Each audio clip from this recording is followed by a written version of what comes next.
اگر جوز کے اس وقت 3 لاکھ کی آبادی ہونے کے باوجود ان کے 101 ایم پی ہو سکتے ہیں، ممبر آف پارلیمنٹ ہو سکتے ہیں، تو ہمارے 20-30 سے کیوں اوپر نہیں بڑھتے؟ اس لیے کہ ہم یونائٹڈ نہیں ہیں. ہمیں یونائٹڈ ہونا پڑے گا، اور جب ہم یونائٹڈ ہوں گے تو انشاءاللہ یہ سارے ایشو بھی ریزولو ہوں گے. جاور صاحب، آپ کیا سمجھتے ہیں آزاد حکومت اور میڈیا کا کردار مسئلہ کشمیر کو حل کرانے میں کیا ہو سکتا ہے؟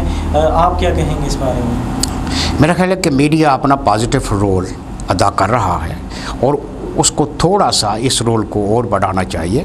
اور اس کے علاوہ یہ ہے کہ آزاد کشمیر حکومت تو وہی کرتی ہے جو کہ پاکستان گورنمنٹ کہتی ہے، کیونکہ آپ کو پتہ ہے کہ آزاد کشمیر حکومت جو ہے اس کا چیف سیکرٹری پاکستان سے ہے، اینڈ میں بھی پاکستانی ہوں، ہمیں کوئی اعتراض نہیں ہے.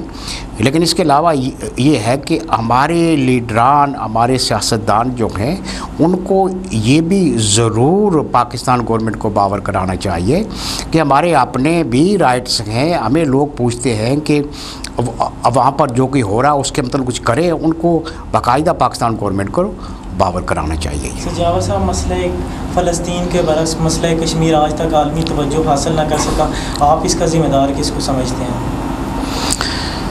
میرا خیال ہے کہ یہ اپنا ہماری بھی غلطی ہے کہ ہم نے لابیز کمپنی ہائر نہیں کی. اور اس کے علاوہ یہ ہے کہ اپنا ہمیں ایک اسٹرانگ میسج دینا پڑے گا دنیا میں، کیونکہ ہم اگر ایک اسٹرانگ کنٹری ہوں گے تو ہمارا میسج بھی اسٹرانگ جائے گا. لیکن ہم ہمیشہ کشکول لے کر جاتے ہیں تو ہمارا میسج کتنا اسٹرانگ ہوگا؟ ہمیں اس کشکول کو توڑنا پڑے گا. اس ملک میں وسائل ہیں، ان وسائل کو یوٹیلائز کرنا پڑے گا، کرپشن کو ختم کرنا پڑے گا، اور اس ملک کو ایک عظیم ملک بنانا پڑے گا. پاکستان ہے تو ہم ہیں، پاکستان نہیں ہے تو ہم نہیں ہیں. اگر پاکستان ایک عظیم ملک بنے گا، جیسے کہ آپ جانتے ہیں، آپ دیکھیں کہ 1962 میں پاکستان نے جرمنی کو 22 کروڑ قرضہ دیا، اور وہ قرضہ اس لیے دیا کہ پاکستان واز ڈیولپنگ کی طرف جا رہا تھا. لیکن اس کے بعد کیا ہوا آپ جانتے ہیں.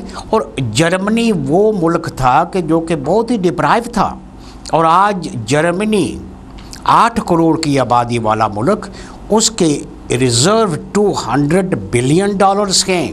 وجہ ان کی سادگی، ان کے پروٹوکول نہیں ہیں اتنے. اگر جرمن کی چانسلر چائے بنا کر فرانس کے صدر کو پیش کر سکتی ہے، ہمارے پروٹوکول کتنے ہیں؟ ہم بڑے بڑے وزیر اعظم ہاؤسوں میں رہتے ہیں، بڑا ہمارا پریزیڈنٹ ہاؤس ہے. کیوں ہم سادگی اختیار نہیں کرتے جو کہ اسلام ہمیں سکھا رہا ہے؟ اسلام نے جو اصول وضع کیے ہیں، اسلام نے جو باتیں ہم کو بتائی ہیں، وہ غیر ممالک، وہ غیر عیسائی جو کہ اسلام میں نہیں ہے، وہ اس کو باقاعدہ اپنے ایجنڈے میں لا کر سادگی اختیار کر رہے ہیں، اور وہ کامیاب ہو گئے ہیں.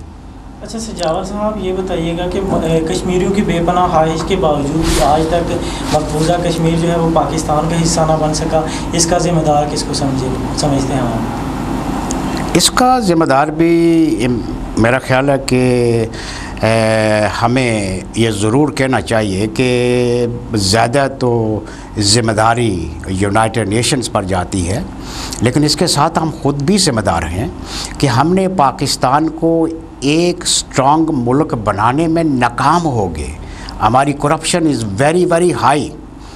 ورلڈ بینک کی رپورٹ ہے کہ 3 ٹریلین کرپشن ہو رہی ہے پاکستان میں سالانہ.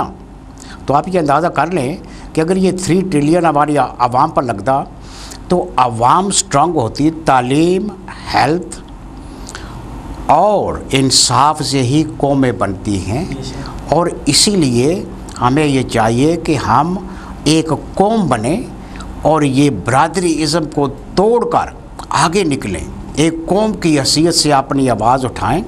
اگر ہم ایک قوم بن جائیں، اور اس کے علاوہ یہ ہے کہ اگر ہم قوم بن کر اپنے ووٹ کے رائٹ کو سمجھیں، اس کے لیے ایجوکیشن ہونی چاہیے. اگر جس دن برادری ازم کو ہم نے چھوڑ دیا، جس دن ہم نے اپنی آواز کو مضبوطی کے ساتھ اپنے ووٹ کے رائٹ کو سمجھ گئے، اس وقت ہم ایک صحیح قوم بن جائیں گے، ہمارے میں کرپشن بھی ختم ہو جائے گی اور ہم ایک اچھے راہ پر چلیں گے. جاور صاحب یہ بتائیے گا کیا جنگ ہی مسئلہ کشمیر کا حل ہے؟ آپ کیا سمجھتے ہیں، کیا یا پھر مذاکرات کے ذریعے بھی یہ مسئلہ حل کیا جا سکتا ہے؟ اور یہ بتائیے گا ایک تارکین وطن جو ہیں، جو مختلف ممالک میں کشمیری بس رہے ہیں، وہ کس طرح سے مسئلہ کشمیر کو حل کرانے میں اپنا اہم کردار ادا کر سکتے ہیں؟ میرا خیال ہے تارکین وطن کا کردار آلویز پازیٹیو رہا ہے اور اس وقت بھی پازیٹیو ہے. ہم ہمیشہ ہر جگہ پر اپنا پروٹیسٹ کرتے ہیں. ہمارے ممبر آف پارلیمنٹ چھوٹی چھوٹی کمیٹیوں میں یہ سب ریز کرتے ہیں اور انشاءاللہ آئندہ آنے والے وقت میں بھی ہم کرتے رہیں گے. اور اس کے ساتھ یہ ہے کہ ہمیں یہ چاہیے کہ ہم اپنے زیادہ سے زیادہ لوگوں کو پارلیمنٹ میں بھیجیں تاکہ وہ زیادہ تعداد میں اپنی آواز کو اٹھا سکیں. جاور صاحب آپ 17 سال سے کونسلر رہے ہیں اور آپ نے کشمیر کے لیے اب تک کیا کام کیے ہیں ہمارے ناظرین کو بھی بتائیے تاکہ انہیں بھی پتہ چلے کہ آپ نے جو کشمیر کے لیے کام کیے ہیں، آپ نے جو خدمات سر انجام دی ہیں، ان کے بارے میں آگاہی ہو سکے. الحمدللہ جب میں کونسلر تھا تو نیو کاسل میں پہلی ریزولوشن ہم نے کونسل سے باقاعدہ پاس کرائی اور اس کو سینٹرل گورنمنٹ کو بھیجا گیا about the issue of Kashmir, یعنی فل نیو کاسل کی طرف سے ایک ریزولوشن گئی. اور اس کے علاوہ یہ ہے کہ ہم نے اپنی میٹنگز بھی جاری رکھی. ہم نے ممبر آف پارلیمنٹس، اور مجھے یاد ہے کہ ہم نے ایک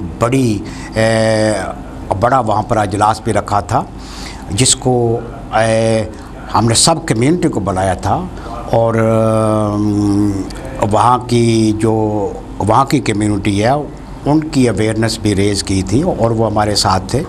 اور اب بھی یہ سب کچھ ہم اپنی کوششیں جاری رکھے ہوئے ہیں اور انشاءاللہ ایک وقت آئے گا کہ ہمیں ضرور انصاف ملے گا، لیکن اس کے لیے ہمیں یونائٹ ہونا پڑے گا اور ہماری یونٹی بڑی ہونی چاہیے.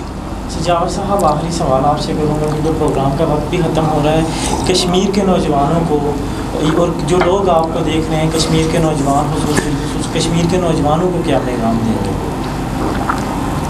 میرا کشمیر کے نوجوانوں کو یہ پیغام ہے کہ آپ تعلیم حاصل کریں، اپنے رائٹس کو سمجھیں اور تعلیم کے ساتھ ساتھ آپ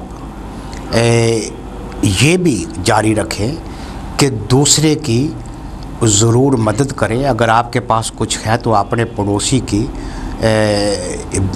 بھی خیال رکھیں تاکہ ان کے بچے بھی پڑھ سکیں. اور انشاءاللہ آئندہ آنے والا وقت جو ہے وہ ہم سب کے لیے امپورٹنٹ ہے.